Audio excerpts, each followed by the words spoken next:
안녕하세요. 주식의 소리의 소리입니다. 네, 오랜만에 실권주 정보를 가져왔어요. 일진 디스플레이의 실권주인데요. 왜 준비를 했냐면 3월 2주차에 공모주 일정이 유일 로보틱스밖에 없잖아요.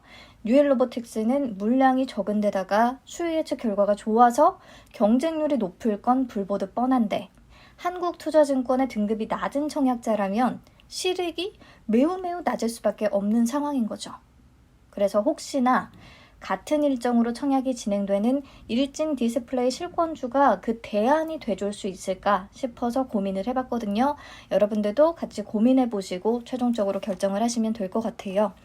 우선 실권주가 뭔지 조금 낯선 분들도 계실 텐데요. 그렇다면 제가 예전에 올린 영상을 한번 참고해 주시면 감사하겠고요. 이번 영상에서는 간단히만 설명하고 지나가도록 하겠습니다. 실권주란 기업에서 주주 배정 후 일반 공모 방식의 유상 증자를 실시했을 때 기존 주주들이 배정받은 신주 인수권을 포기하고 주식 대금을 납부하지 않은 주식을 뜻해요. 미달분이라고 생각하시면 조금 쉽겠죠? 이 경우에 이 실권주를 어떻게 처리하냐면 주주 배정 후 일반 공모 방식에 따라서 실권주에 대해 일반 투자자, 우리들을 대상으로 일반 공모를 진행합니다.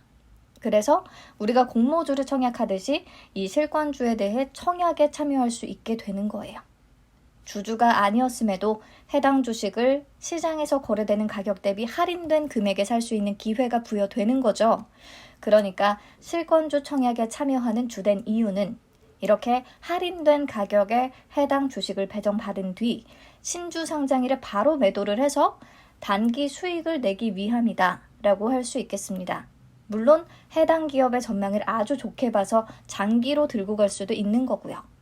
자, 그러면 일진 디스플레이의 유상 청약 결과부터 살펴볼까요? 실권주가 얼마나 발생했는지 보시면 우리사주조합과 구주주에 배정된 총 수량이 1704만 5455주였는데요. 최종적으로 청약된 총 수량은 1368만 9222주입니다. 총 335만 6233주의 실권주가 발생한 거고요. 유상증자 청약률은 80.31%를 기록한 겁니다. 보면 특히 우리사주 조합에서 대부분의 실권이 발생했어요. 배정된 주식수가 340만 9091주였는데 청약 주식수가 8만 3004주밖에 안 됩니다. 청약률이 2.43%밖에 안 돼요.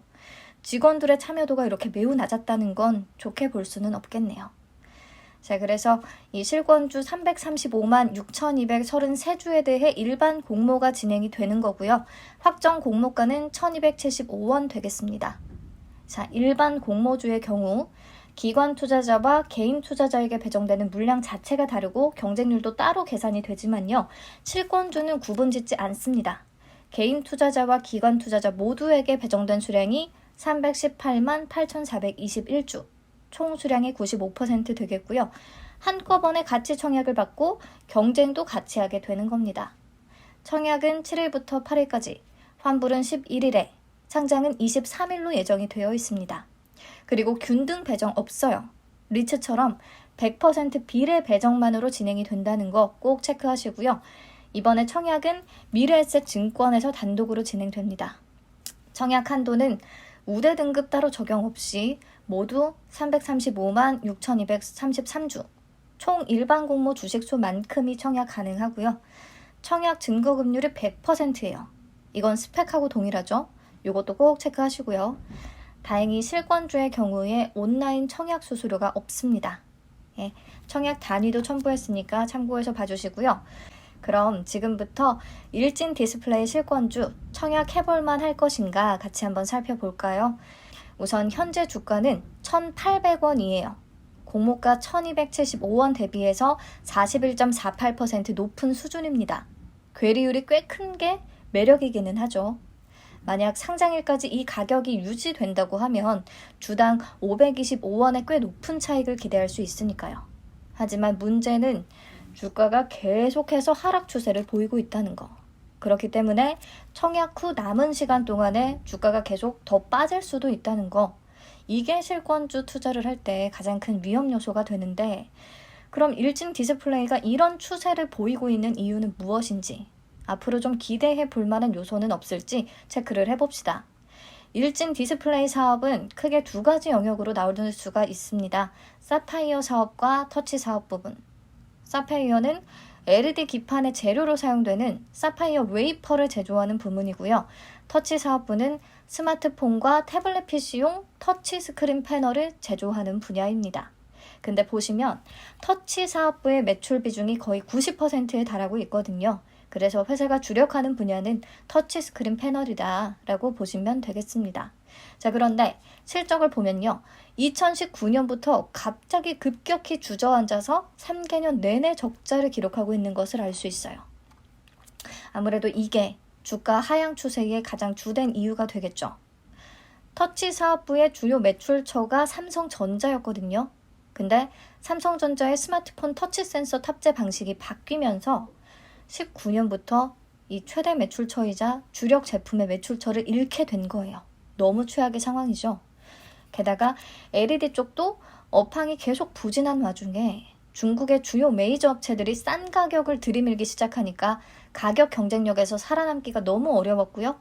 마찬가지로 19년부터 실적이 악화된 주요 원인이 됐다고 하네요.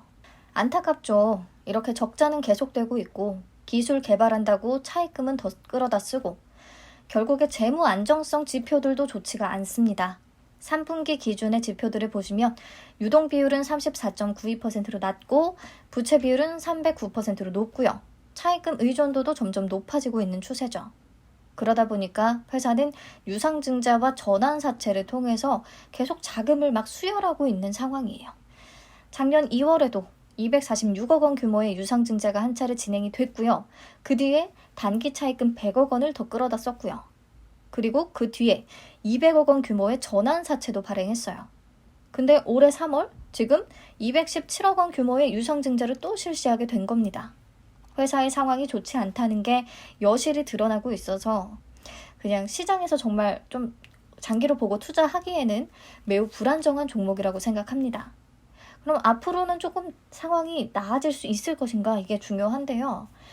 우선 주요 전방 산업인 스마트폰과 태블릿 PC의 시장이 둔화되고 있다는 것도 부정적이고 앞에서 얘기했듯이 스크린 터치 패널의 주요 고객사 이탈 후에 마땅히 다른 고객사를 또 찾지 못하고 있다는 것도 문제고요. R&D 투자를 통해서 OLED와 폴더블 터치 스크린 패널을 개발했다고 하는데 그마저도 주요 매출처의 부품으로 채택되지 못했다고 하네요. 정말 악재 아닌가요? 게다가 LED 쪽은 중국의 저가 공세가 계속 심화되고 있는 상황이고요. 그나마 기회 요인으로 꼽아볼 수 있는 건 전장 디스플레이와 노트북의 스크린 터치 패널 쪽으로 공급을 확대하고 있더라고요. 전장 디스플레이 관련해서 고객사를 이미 확보했고 한 개 모델로 20년 3월부터 매출이 발생하고 있고요. 21년부터는 적용 모델을 확대하고 있다고 합니다. 그리고 노트북용은 고객사가 노트북 내의 터치 센서 탑재율을 기존 10%에서 30% 수준까지 확대할 계획을 갖고 있다고 하니까 이 부분에서 조금의 실적 개선을 기대해 볼 수 있을 것 같기는 해요. 근데 회사도 말합니다. 과거 제품을 통한 실적 개선, 실적 상승은 기대하기 어려울 것 같다고요. 그렇다면 이런 신규 제품만을 통해서 흑자 전환에 과연 성공을 할 수 있을지 약간 의문이 들기는 합니다. 그리고 미니 LED TV가 트렌드가 되면서 이 미니 LED용 사파이어 웨이퍼 수요가 좀 증가하고 있다는 것도 긍정적이기는 한데요. 미니 LED 쪽도 마찬가지로 중국의 저가 공세를 피할 수는 없는 상황입니다. 쉽지는 않겠죠. 그래서 솔직히 저는 막 딱히 기대가 되는 포인트는 못 찾았어요. 아무튼 이번에 유입되는 자금의 사용 목적을 보니까 노트북 PC용 터치 증설 관련 운영 자금의 가장 많은 비중이 1순위로 쓰일 예정이고요. 그 다음 2순위는 베트남 법인 일부 자동화에 투자될 계획이고 그리고 3순위가 채무 상환이에요. 근데 안타까운 건 주가가 계속 하락하면서 유상증자 최종 발행가액도 같이 낮아졌거든요. 1차, 2차, 3차를 통해서 계산이 되잖아요. 최종적으로. 결국에 공모자금 조달액이 확 감소하게 됐는데 운영자금과 시설자금에 쓰이는 비용은 그대로 뒀고요. 채무상환자금에 쓰일 자금이 93억 원에서 10억 원으로 확 줄어들었어요. 이렇다면 앞으로 재무구조 개선은 또 빠른 시일 내에 이루기 어려울 수도 있겠습니다. 보다 보니까 좋은 게 하나도 없죠. 근데 그나마 매력 포인트라고 하면 공모가 1275원이에요. 월봉 차트로 봤을 때 2008년과 2009년 이후로는 1275원 아래로 내려간 적이 없거든요. 그리고 현재 주가 수준이 항상 바닥에서 지지되던 그 수준이기도 하고요. 그래서 현재 주가와 괴리율이 좀 크니까 신주 상장일까지 그만큼 이상은 안 빠지겠지, 어느 정도 차이는 유지하겠지 라고 생각되면 실권주를 한번 노려보는 거고요. 아니면 패스하시면 되겠습니다. 자, 최종 결론을 내볼게요. 우선 3월 8일 주가와 공모가 수준을 다시 한번 비교해 보셔야겠죠. 그리고 3월 23일 아니면 적어도 권리 공매도가 가능한 3월 21일까지 주가가 1275원 이상을 유지할 수 있을 것인가, 요거를 먼저 판단을 해주시고요. 나는 그래도 1275원 밑으로는 안 내려갈 것 같다, 조금이라도 먹을 게 있을 것 같다 라는 생각이 든다면 2일차 오후에 유일 로보틱스와 일진 디스플레이 청약 경쟁률에 따른 예상 배정 수량을 미리 계산을 해보시고 수익이 조금 더 많이 날 것으로 판단되는 종목에 청약을 하시면 되겠습니다. 실권주도 마찬가지로 경쟁률이 너무 높으면 실익이 낮아서 매력이 확 떨어지게 됩니다. 그리고 항상 마이너스가 날 확률이 있다는 거 염두에 두셔야 되고요. 앞에서 제가 권리 공매도라는 단어를 언급했는데 실권주는요, 주식이 실제 입고되기 전에도 매도가 가능해요. 신규 상장일 이틀 전부터, 그러니까 일진 디스플레이는 3월 21일이 되겠죠. 미래에셋증권 권리 공매도라는 메뉴를 활용하시면 되고요.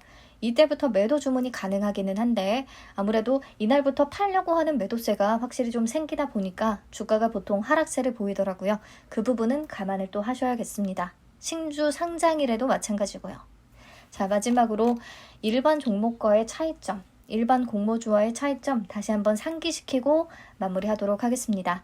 청약 시 증거금률 100%고요. 균등 없이 비례 100%로 진행이 됩니다.